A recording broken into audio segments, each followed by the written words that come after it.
Didier veut reparler avec Pascal Perry justement de cette question vestimentaire et républicaine à l'Assemblée nationale. Extrait de Pascal et dialogue avec Didier.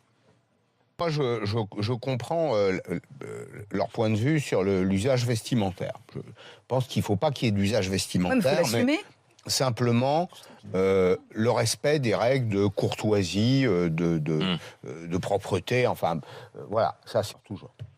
Didier, bonjour. Toujours. Bonjour. Directeur bonjour, à Paris. Didier. Pascal vous écoute, allez-y Didier. Sur cette affaire, moi je trouve Pascal un peu moumou, là, en l'occurrence. Parce que ce matin, je le suis un peu, je dois vous l'admettre. Il s'est couché trop tard hier à cause de la soirée des GG. Je me suis couché un peu tard avec tous ces jeunes gens. Mais quand on parle de la tenue des députés, bon, il s'agit de futilité sans grande importance. Oui. Mais pas que.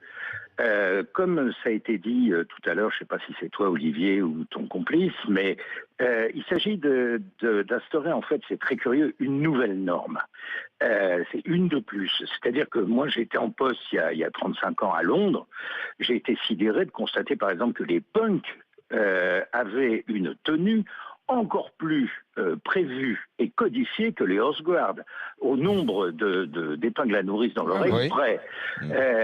Et là, mais la deuxième chose, c'est que c'est une opération de com, parce qu'en fait, qu'est-ce que nous dit Mélenchon? C'est qui porte une cravate ne peut pas être un insoumis. Au fond, qui porte une cravate à l'Assemblée nationale, bien sûr, est insoumis. Donc c'est un buzz. Mais dis donc, il a mis du temps, Mélenchon, pour devenir un insoumis, alors. Avec les costards qu'il avait au Sénat, au Parlement européen. Non, mais je suis bien d'accord avec toi.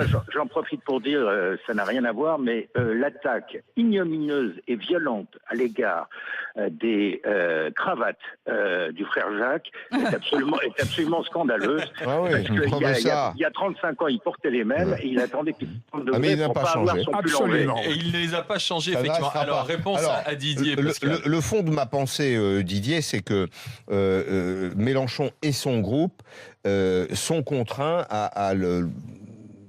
aux excès en matière de comportement. Et donc ils vont chercher chaque occasion de se singulariser. Une fois ce sera la cravate, une fois ce sera autre chose. Je suis sûr qu'il y aura tout au long du mandat des interpellations, des mots d'oiseaux, des noms d'oiseaux. Mais aussi parce qui qu'ils vont sont pas très circuler. nombreux. Donc, et surtout pour cette raison-là que j'évoquais tout à l'heure, c'est qu'en réalité ils sont 17.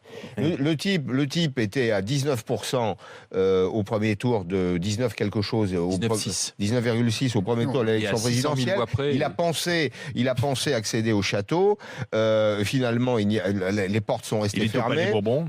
Il est maintenant au Palais Bourbon avec un petit groupe. Donc, il se singularisera. C'est une stratégie de différenciation par l'excès, par l'outrance. Et le code vestimentaire, c'était le truc le plus facile et le plus simple qui soit. Voilà Didier, la réponse de Mais Pascal. ça reste un manquement aux usages, je me répète, je suis attaché à ce mot-là, humaniste. Merci Didier, à bientôt sur RMC, à bientôt dans les grandes gueules.